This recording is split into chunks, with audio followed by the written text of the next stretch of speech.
Bismillahirrahmanirrahim. Assalamualaikum warahmatullahi wabarakatuh. Alhamdulillahi rabbil alamin. Wa bihi nasta'in ala umurid dunya waddin. Wassalatu wassalamu ala sayyidina Muhammadin wa ala alihi wa sahbihi ajma'in. Amma ba'du. Pertama-tama yang saya hormati dan sama-sama kita muliakan guru kita, orang tua kita, Buah Haji Muhammad, dan yang sama-sama kita hormati dan kita muliakan guru kita, Ustadz Ahmad Fauzan MPD. Alhamdulillah beliau hadir di tengah-tengah kita.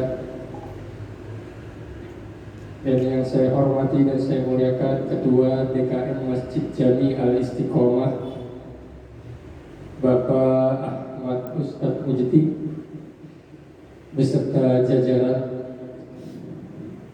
Dan yang saya hormati dan saya muliakan para bapak-bapak haji, para sesepuh, para tokoh-tokoh yang berada di lingkungan Masjid Jami Al-Istiqomah, serta bapak-bapak jamaah sekalian yang saya hormati, yang tidak dapat kami sebutkan satu persatu, namun tidak mengurangi rasa hormat, takzim serta mahabbah saya. Pertama, panjatkan puji serta syukur kehadirat Allah Subhanahu wa taala atas segala rahmat, taufik, hidayah serta inayahnya, sehingga kita dapat menggugurkan kewajiban kita, yaitu sholat subuh berjamaah, dan dilanjutkan dengan thalabul ilmi. Mudah-mudahan kegiatan kita pada hari ini menilai pahala di sisi Allah Subhanahu wa taala. Salawat beserta salam tercurah kepada junjungan kita Nabi besar Muhammad sallallahu alaihi wasallam, serta keluarga dan sahabatnya, dan mudah-mudahan sampai kepada kita selaku umatnya yang insyaallah senantiasa istiqomah menjalankan ajaran-ajaran dan sunnah-sunnahnya, dengan harapan mudah-mudahan kelak nanti kita mendapatkan syafaatul uzma, syafaat yang kita dapatkan nanti di yaumil qiyamah. Jamaah sholat subuh Masjid Jami Al-Istiqomah, ada informasi sedikit yang kemarin tentang program celengan kurban. Masih ditunggu, barangkali masih ada jamaah yang ingin berpartisipasi dengan celengan kurbannya. Alhamdulillah, yang sudah terdata di pengurus sudah sebanyak 10 orang. Dan mudah-mudahan walaupun waktunya yang mungkin kalau kita nyeleng 10.000 waktunya masih kurang nantinya, ya mudah-mudahan masih ada jamaah yang antusias untuk mengikuti program celengan kurban. Nah, itu saja. Dan yang kedua, bahwasannya untuk taklim ahad depan untuk guru kita Ustadz Kiai Haji Ahmad Yani, insya Allah di minggu keempat, karena besok di minggu ketiga beliau ada jadwalnya di tempat lain. Jadi untuk bulan ini untuk beliau kebagian di minggu keempat. Jadi minggu besok kosong, tidak ada taklim subuh. Lanjutkan dengan nanti di minggu keempat. Seperti biasa yang akan mengisi guru kita Kiai Haji Ahmad Yani Firdaus dari Sawangan. Itulah beberapa informasi, dan yang terakhir marilah sama-sama kita membaca selawat kepada Nabi. Mudah-mudahan dengan pengaruh salawat kepada Nabi yang memudahkan kita untuk mencari ilmu yang bermanfaat di dunia dan di akhirat. Bismillahirrahmanirrahim. Ya Rabbi bil Mustafa baligh maqasidana waghfir lana ma madha ya wasi'al karami.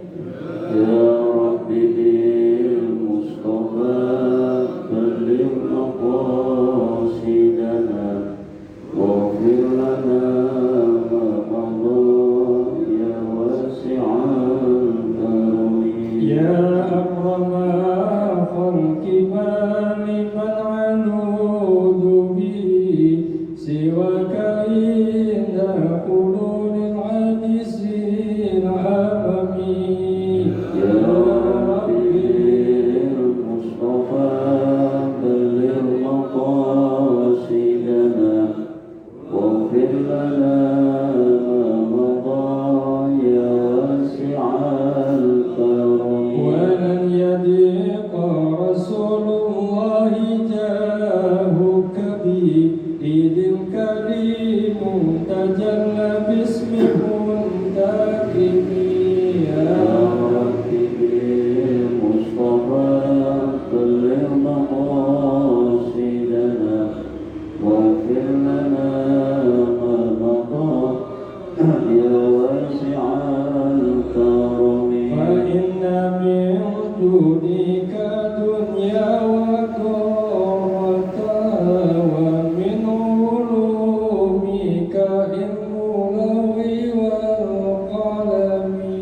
Ya Rabbi bil Mustafa baligh maqasidana waghfir lana ma madha ya wasi'al karami. يا نفسنا كابنة من جنة معلومة إن الكبائر بغفرانك اللمم. Ya Rabbi bil Mustafa baligh maqasidana waghfir lana ma madha ya wasi'al karami.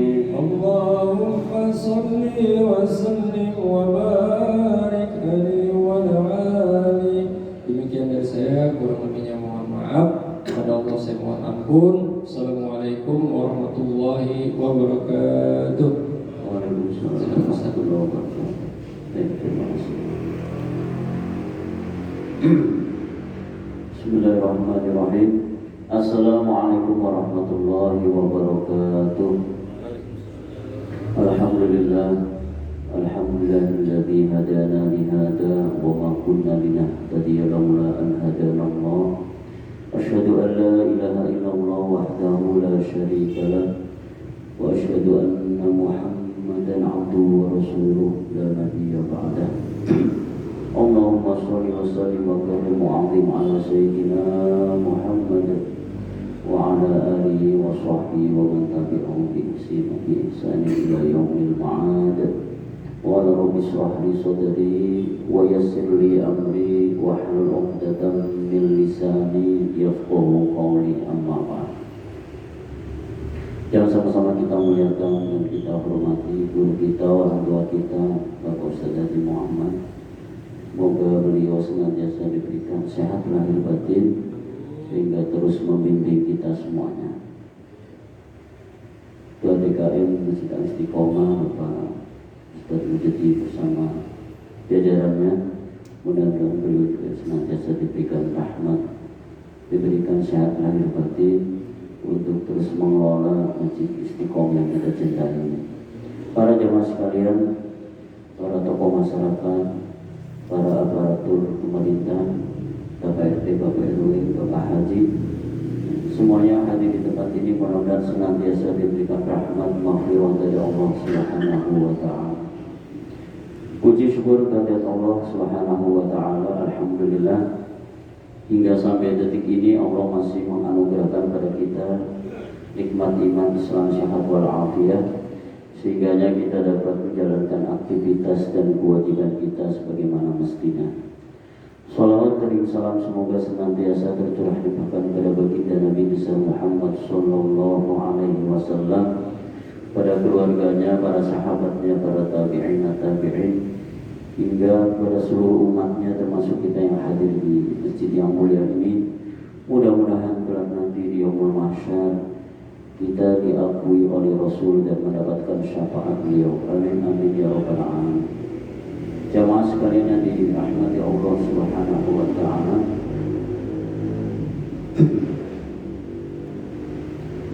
Kita lanjutkan kajian kita. Bismillahirrahmanirrahim. Qala al-musannif rahimahullahu ta'ala wa nafa'ana bihi wa bi'ulumihi wa bi'umurikum wa bi'ulumi sa'ir ibadillahi sholihin illa anqal. Pada pertemuan yang sebelumnya sudah kita bahas tentang masih berkaitan dengan hukum sholat, ya, yaitu terkait dengan pembacaan suratul Fatihah. Di sini ada dua ikhtilaf, perbedaan. Ada yang ketika memulai Al-Fatihah tidak diawali dengan bismillah atau bismillahnya dengan sir, dengan pelan, ya. Ya, orang Muhammadiyah biasanya seperti itu, ya. Dia baca bismillahnya sir, alhamdulillah, langsung gitu. Jadi bismillahnya tidak dibaca jahar, tapi sir.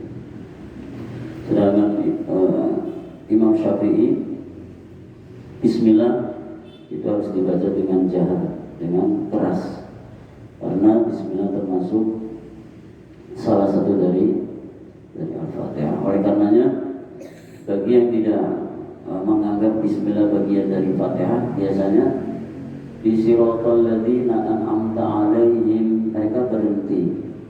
Siratal ladzina an'amta 'alaihim ghairil maghdubi 'alaihim waladdallin. Sedangkan yang Imam Syafi'i disambung, diwasolkan. Siratal ladzina an'amta 'alaihim ghairil maghdubi 'alaihim waladdallin. Kemudian imam dan makmum itu harus mengaminkan, yang membaca amin dengan jahar.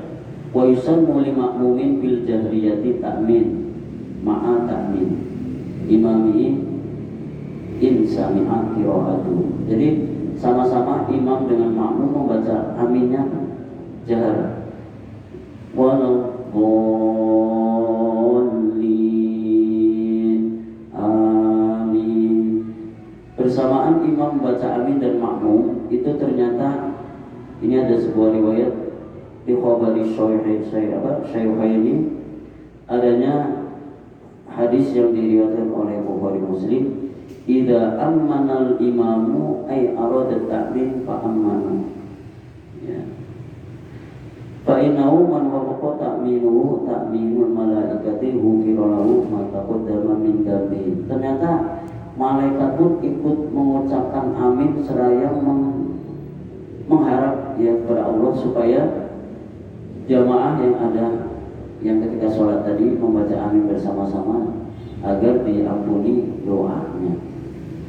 Jadi jangan sampai kita tidak membaca amin, karena itu istajib, dimana istajib, supaya Allah mengabulkan doa kita, karena supaya kita tidak termasuk golongan orang-orang ghairul maghdubi tadi, orang yang, ya, yang dimurkai oleh Allah Subhanahu. Kita kan nggak ingin, ya, sehingga kita mengucapkan amin.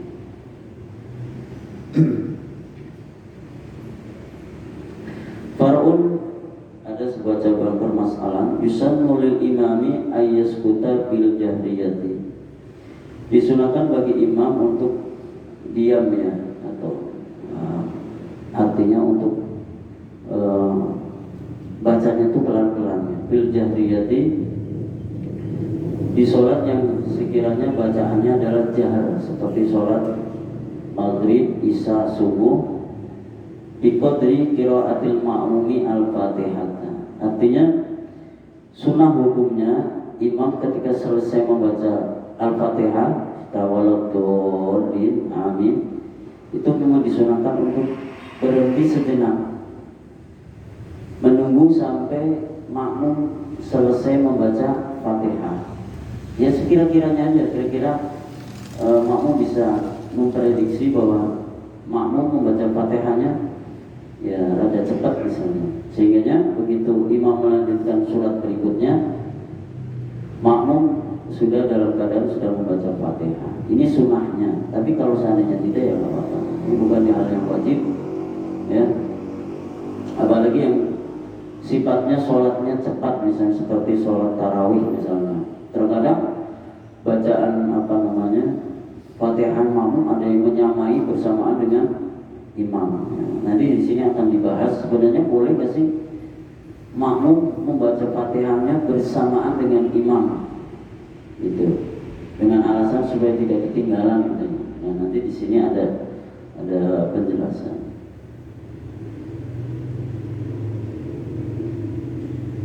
In alima annahu yaqra'uha fi saktatin.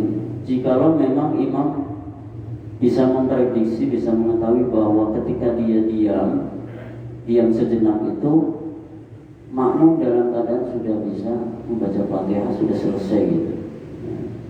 Dalam prakteknya ya memang terkadang tidak gitu.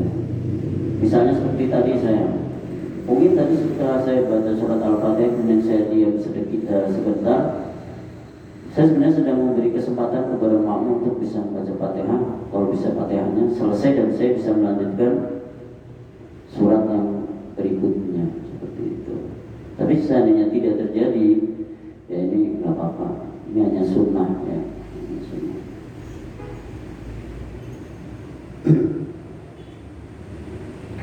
Wa yastahila fi hadhihi saktati bi du'ain aw qira'atin. Ayyusannu ayyastahila fi hadhihi saktati.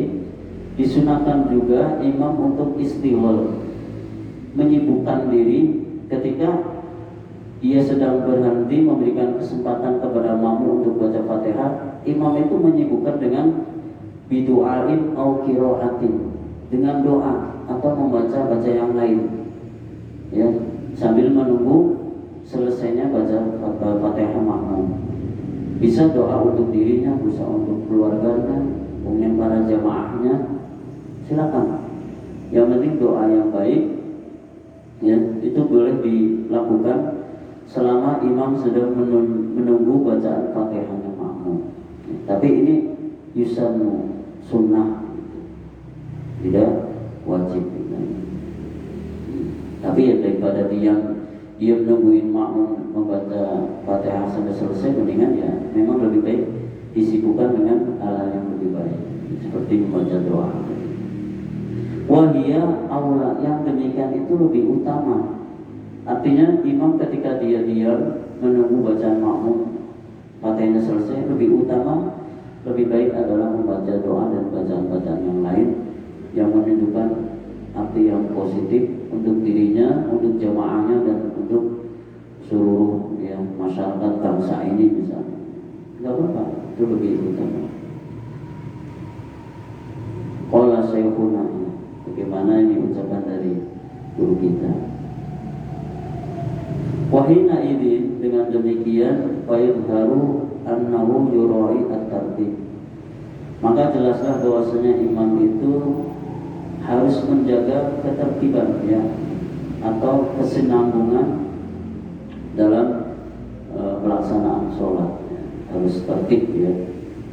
Wal mualat, dan ya dan berkesinambungan bainaha, antara ayat wa bainama yaqra'uha wa ba'da, ya, di antara ayat dan di antara bacaan-bacaan setelah itu, ya.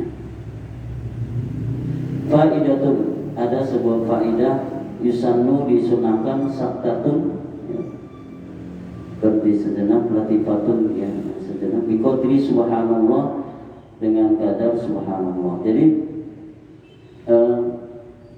disunahkan bagi imam untuk berhenti sejenak, ya sekedar atau sekira-kira bacaan subhanallah. Baina amin was surati, antara amin dan suratnya, dan surat yang akan nanti akan dibaca selanjutnya. Jadi ada, jangan langsung waladhdallin amin bismillahirrahmanirrahim. Harusnya ada jeda dulu, ada. Kecuali mungkin tadi kalau sholat tarawih apa ngebut biasanya ya. Jadi saya masih ingat ketika masih mondok di Al-Anwar di Bang Maimun, kadang saya sholat tarawihnya enggak di Bang Maimun tapi di musola di Mus Ma'adul Asyariyah di Bahim ya. Itu bacanya cepet banget, kita malah kerepotan, kelabakan gitu makmumnya ya, belum sempat sebalat dulu udah ruku gitu, padahal beliau sudah sepuh, sudah umurnya udah 70-an beliau, tapi bacanya cepet banget, waladhdallin amin bismillahirrahmanirrahim, dari Al-Hakumur sampai ya udah kita ada sampai Fatihahnya nggak selesai. Itu kemarin di pembahasan yang lalu sudah kita bahas, seandainya makmum tidak bisa melampaui selesai bacaan Fatihahnya karena terlanjur imam sudah ruku, berarti bacaan yang tidak selesai dibaca oleh makmum itu ditanggung oleh imam ya, itu. Ini resikonya kalau lagi sholat tarawih biasanya begitu, karena kan pasaran kitab, jadi memang harus dipercepat bacanya seperti itu. Oh, Mbak Maimun juga sama gitu ya. Di sini biasanya tartil ya, tartil ya bisa 1 jam lah gitu ya. Atau yang cepat tapi dengan sistem 1 malam 1 juz ya, ada yang memang rada cepat dikit ya. Sehingga ketika imam membaca surat berikutnya, makmum masih bisa terkejar membaca Fatihahnya karena dia baca ayatnya lumayan cukup banyak. Kalau memang targetnya 1 malam 1 juz itu, ada yang seperti itu, ada yang 40 menit selesai. Dengan panjang pendeknya, guna-gunanya dan ikhwanya masih bisa dibaca masih dengan jelas, kita dengarnya masih benar gitu. Kalau tak habis sih bagus bacanya, sudah pasti gitu ya. Cepat tapi masih kelihatan enak didengar gitu. Kebetulan paman saya sendiri seorang hafid, beliau biasanya di booking setiap tahun masjid yang ada di daerah di Klender. Setiap bulan puasa udah sebelum sehari atau 2 hari sebelum puasa udah dijemput sama DKM-nya. Tuh sampai aja dihajiin ON plus gitu. Karena sudah setiap tahun di booking jadi imam tarawih 1 juz setiap malamnya. Ya. Datang dijemput, pulang pun diantar gitu. Diantar langsung sama DKM. Ya.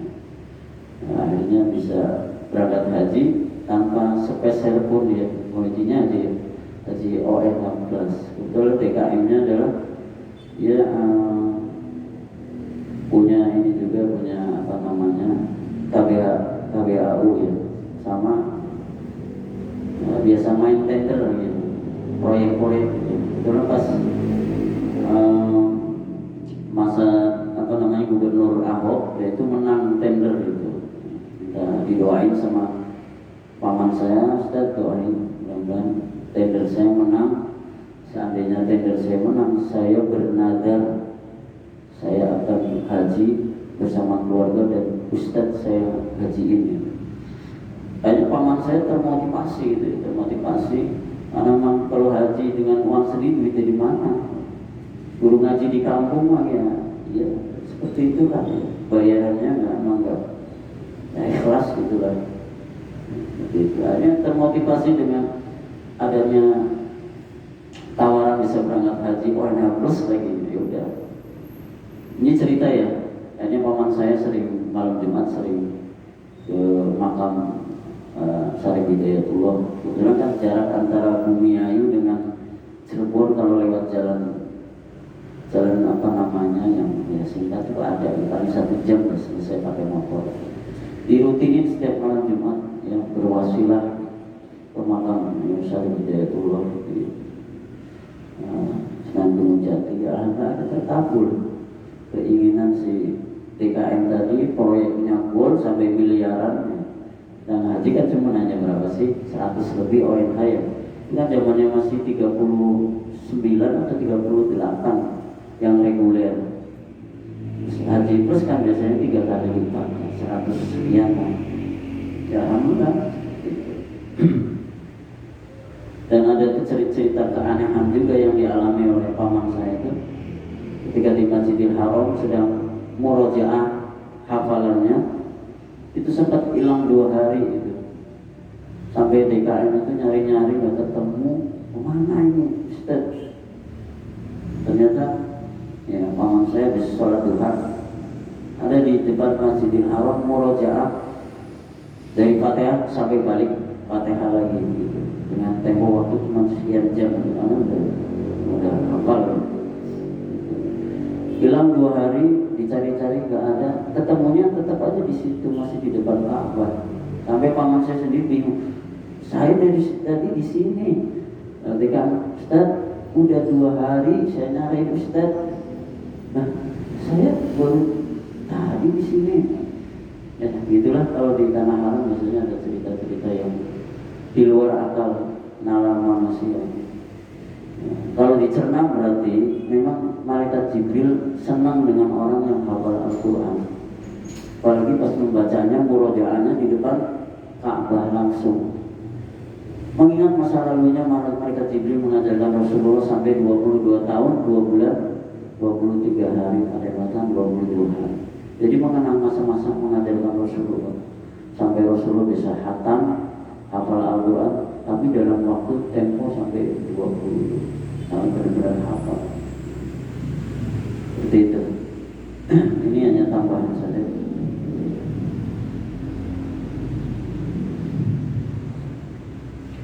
Wa baina akhiriha wa takbiratul ruku, dan ketika ruku pun demikian. Bangun dari ruku jangan langsung kemudian turun untuk sujud. Paling tidak ya sekedar bacaan tadi subhanallah, sami Allahu liman hamidah, tumakninah dulu lah sebentar, kemudian baru sujud. Bangun dari sujud pun demikian ya, jangan langsung seperti gerakan cepat seperti itu ya. Nah ini akan mengurangi kekhusyuan dari apa yang kita baca. Wa baina taharumi, dan antara takbiratul ihram wa du'ail iftitah, dan doa iftitah, wa bainahu wa baina ta'awudi wa bainahu wa bainal basmalah. Jadi harus ada jarak sekedar subhanallah ketika imam dari mulai takbiratul ihram itu sejenak berhenti dulu, baru kemudian membaca baca doa iftitah. Setelah selesai melanjutkan Bismillah atau Fatihah, berhenti dulu, demikian dan seterusnya. Wa yusanna ayatun fa'aksara, dan disunahkan bagi imam ketika menjadi imam dia boleh membaca hanya 1 ayat saja, fa'aksara atau lebih dari 1 ayat. Kalau memang 1 ayat itu panjang, seperti dalam surat Al-Baqarah itu ada surat 1 ayat tapi panjang banget. Surat yang berkait dengan utang piutang. Ya ayyuhalladzina amanu idza kuntum, ya, yang bidainin ila ajalin musamma, itu kan 1 ayat tapi kan panjang banget. Ya. Atau ka'aksara atau lebih dari 1 ayatnya. Misalnya surat Al-Ikhlas atau surat Al-Kautsar misalnya yang pendek. Wal aula salah satu, tapi lebih utama itu 3 ya, minimal 3 ayat. Ba'daha ay ba'dal Fatihati, yakni yang dibaca setelah selesai membaca surat Fatihah.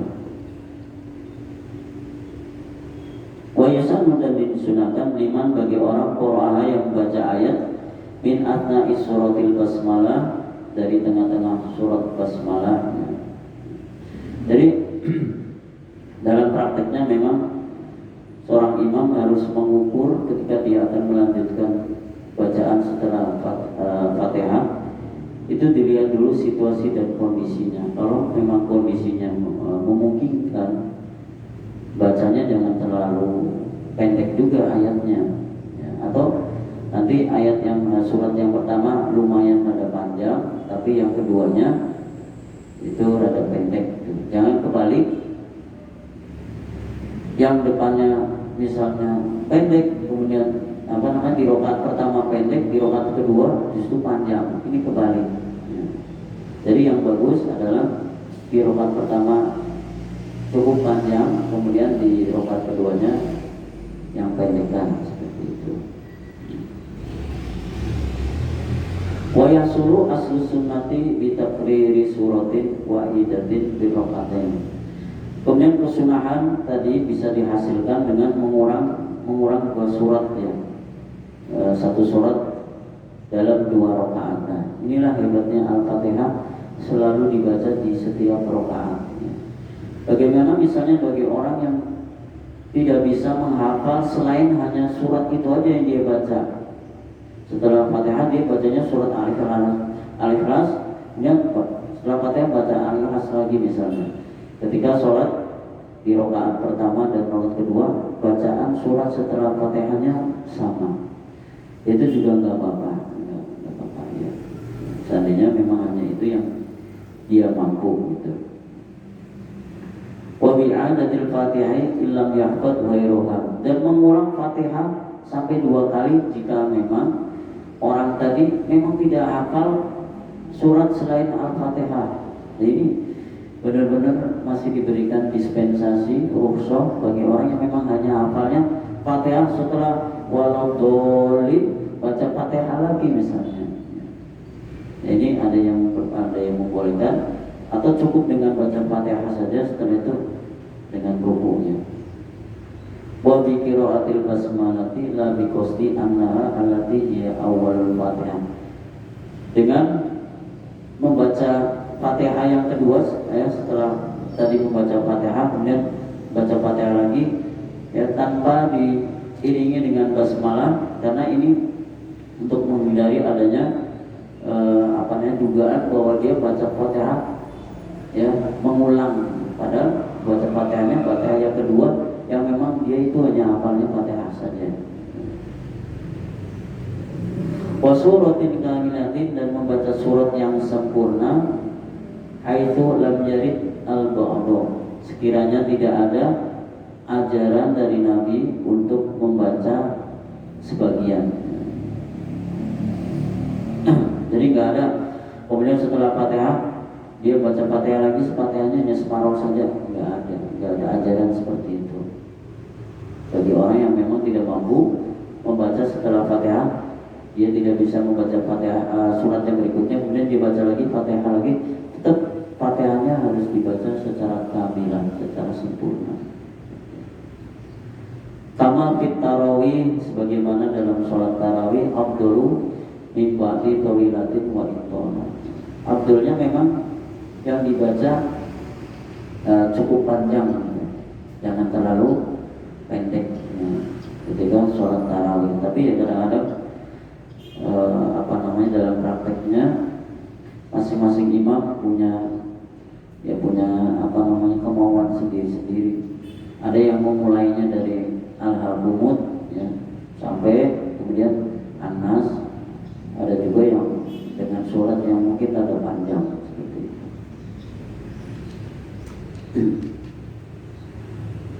Wa yukrahu, dan dimakruhkan tarkuha, meninggalkan surat riayatan liman aujaba, riayatan untuk menjaga perselihan ulama ya, liman aujaba, bagi ulama yang mewajibkan. Jadi di sini justru hukumnya makruh kalau setelah membaca Fatihah kemudian tidak baca surat, justru makruh ya. Hal ini dilakukan agar kita menghindari adanya ikhtilaf. Sebagian ulama ada yang mengatakan bahwa membaca surat setelah basmalah hukumnya wajib. surat apa saja, penting harus dibaca setelah. Jangan sampai setelah waladhdallin kosong plong kemudian langsung ruku. Nah, sebagian ulama lain mewajibkan harus ditambah dengan surat lain. Sedangkan tadi ya Syekhuna mengarang kitab ini hukumnya hanya sunnah saja tadi. Bila perlu ya kalau memang hanya hafalnya Fatihah, Al-Fatihah tadi diulang lagi, dibaca lagi. Wa kharaja dikecualikan diba'diha dari bacaan setelah Fatihah malau qaddamaha 'alaiha adalah bacaan surat sebelum Fatihah fala tusabu maka dianggap. Jadi bagi orang yang memang tadi hafalnya hanya Fatihah saja, kemudian setelah waladhdallin dia baca Fatihah lagi, maka itu tidak dianggap Fatihah yang kedua, tidak dianggap berpahala karena hanya mengulang saja gitu. Ini ada yang mengatakan seperti itu. Bal yukrahu dari akan tetapi makruh membaca Fatihah sampai 2 kali dalam satu rakaat. Ini. Nah, terus bagaimana orangnya seperti ini? Jadi ada ikhtilafnya. Wa yabai sebaiknya Allah yaqra ghairul Fatihah. Kan sebaiknya memang jangan Fatihah lagi yang dibaca. Setelah waladhdallin memang harus bacanya surat yang lain. Berarti harus ada usaha bagi kita ya. Makanya belajar ilmu tajwid itu hukumnya fardu ain. Sedangkan mengamalkannya fardu kifayah. Ya, makanya bagi orang yang dalam hidupnya enggak pernah belajar, apalagi di waktu usianya yang sekarang sudah 70, dulu kan belum ada namanya TPA. Ya, belum ada TPA. Belum pernah mengenal huruf-huruf dari mulai jilid 1, jilid 2 dan seterusnya. Sehingganya dia memang nggak hafal, nggak ngaji lagi ya, ini susah memang. Ya. Nah, ini kendala bagi mereka yang memang ketika masa mudanya nggak pernah ngaji ya, ngaji. Kalau dulu kan talaki langsung dengan guru ya. Saya kan dulu ngajinya sama Kiai Sanusi, alumni dari Kudus Pak Arwani. Jadi beliau ini memang sudah hafal 30 juz kayak gini aja, kayak gini. Nah, itu. Karena udah hafal. Dan beliau setiap berangkat dari sawah, dari rumah menuju sawah itu sudah mulai Al-Fatihah langsung. Tahu sampai sawah udah selesai. Itu hebatnya orang-orang dulu itu. Orang yang lahir era tahun Isa Musi lahirnya 1920-an. Mesti ketemu dengan Pak Arwani ya, Kudus ya. Jadi gitu. Bawa sapu apa ini yang dari bambu tapi ada gede gitu. Salah gitu. Kalau salah dengungnya, salah ini dengan tek gitu. Dan ngerti sendiri muridnya gitu. Ini kan banyak yang ngaji, waktunya habis maghrib sampai menjelang isya. Jadi sekali maju tiga gitu yang baca Quran. Beliau tinggal begini aja gitu. Sedangkan yang tahfidz, yang hafalan dari juz setelah juz 29 selesai, berarti juz 30-nya wajib setorannya hafalan, nggak boleh lihat. Itu seperti itu dari kecil gitu, dari MI gitu.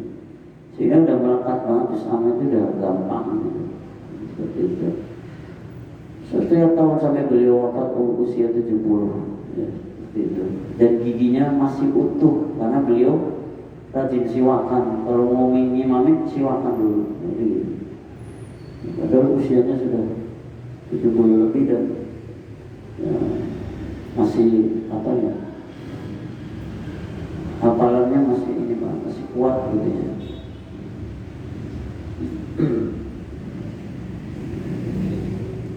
Di sini dulu ada kayak gitu ya, ngajinya gitu. ya satu orang tapi tiga. Ya, beliau menerima setoran muridnya tiga murid bersamaan bacanya dan beliau bisa membenarkan dengan baik. Tidak terkontaminasi, bingung ini apa ya ini, karena sudah hafalnya dibaca itu sudah hafal di luar kepala. Man yalhanu bihi lahnan yuhayyirul makna. Jadi kalau ada orang mau baca surat setelah Fatihah kemudian justru bacaannya salah kaprah, bahkan bisa lahnan yuhayyirul makna, bisa merubah makna dari surat yang dia baca, ya ini bahaya lagi. Ada orang yang sebenarnya dia nggak hafal, tapi dia maksain baca misalnya aro'aital ladzi sampai bolak-balik ya selesai gitu. Ini justru lebih bahaya. Yang bahayanya itu bisa merubah makna dari surat yang dia baca. Oleh karenanya memang lebih baik sudah Al-Fatihah saja kalau memang yang dia hafal Al-Fatihah, daripada dia memaksakan surat yang lain, apalagi posisi jadi imam misalnya. Surat apa itu yang bolak-balik? Qul ya ayyuhal kafirun, bolak-balik. La a'budu ma la ta'budun. Ada yang itu ceramah sampai seperti itu, jadi bolak-balik itu sampai dia lakum dinukum waliyadin.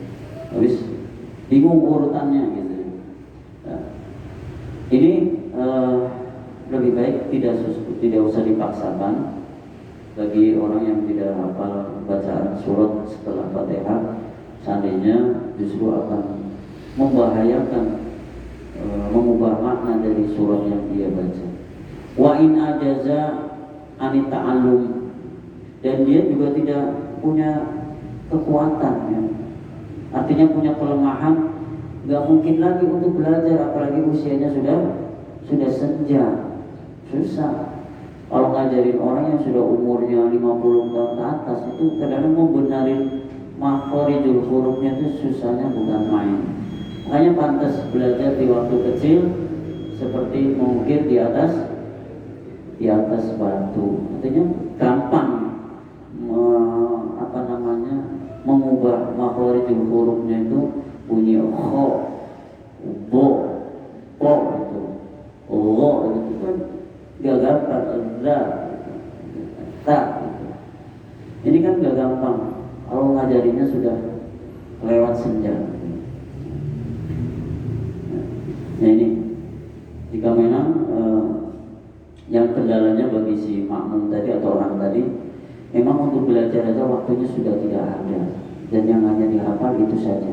Nanti itu lebih baik daripada membaca surat lain tapi bacanya amburadul bahkan bisa merubah makna. Maka cukup dengan Fatihah saja. Yang penting Fatihahnya sudah benar lah, lumayan benar, mendekati benar. Mungkin itu lebih baik daripada memaksakan. Demikian yang dapat saya sampaikan. Yang bisa saya garis bawahi atau dirangkum adalah urusan sholat adalah urusan yang sangat penting, dan ini hukumnya atau sifatnya adalah vertikal. Oleh karenanya harus benar-benar dipersiapkan dengan baik, terutama bacaannya ya, itu juga harus diperhatikan. Umum masih ada waktu, kalau memang ada keinginan, ayo belajar sama orang yang ada di sini yang bisa memberikan hidayah, petunjuk ya, untuk membenarkan bacaan-bacaan yang mungkin menurut kita sudah benar, tapi kalau menurut pandangan di luar sana ternyata jauh salah misalnya. Apalagi yang sudah belajar dari sanad Mbak Arwani, dan kebetulan saya 2 ya, 3 malah saya Mbak Arwani ya, kemudian dari Solo Al-Mu'ayyad Tahqiq itu saya juga belajar, dan yang terakhir Bil Kolam dari Kiai Basori Alwi Singosari, dan sekarang diterapkan di Al-Hamidiyah. Itu menggunakan jilid 1, 2, 3, 4, dan 5. Itu cara melafalkan bu aja harus semuanya bu harus seperti itu. Kalau nggak sangat nggak lulus. Ain ta ya sya harus seperti itu, harus dipaksakan, harus digentak, kalau enggak susah. Nah, namanya saja makhorijul huruf, berarti mengeluarkan huruf-huruf sesuai dengan keadaannya, seperti itu. Demikian, mari kita tutup dengan doa mudah-mudahan Allah senantiasa memberikan ampunan, hidayah, anugerah kepada kita semuanya sehingga kita diberikan istiqomah untuk terus belajar dan belajar. Astagfirullahaladzim, astagfirullahaladzim,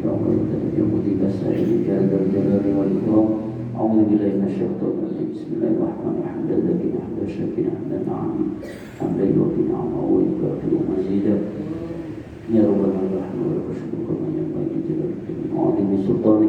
Allahumma shalli wa sallim wa barik ala sayyidina Muhammad. Allahumma arina al-haqqa haqqan warzuqna ittiba'ah wa arina al-batila batilan warzuqna ijtinabah. Rabbana atina min ladunka rahmatan wa hayyi lana min amrina rashada. Rabbana taqabbal minna innaka antas-sami'ul 'alim innaka at-tawwabur rahim. Rabbana atina fid dunya hasanah wa fil akhirati hasanah wa qina adzabannar. Wa sallallahu ala sayyidina Muhammadin nabiyil ummi wa ala alihi wa sahbihi wa baraka wa sallam. Subhana rabbika rabbil izzati amma yasifun wa salamun ala al-mursalin walhamdulillahi rabbil alamin. Assalamualaikum warahmatullahi wabarakatuh. Assalamualaikum warahmatullahi wabarakatuh.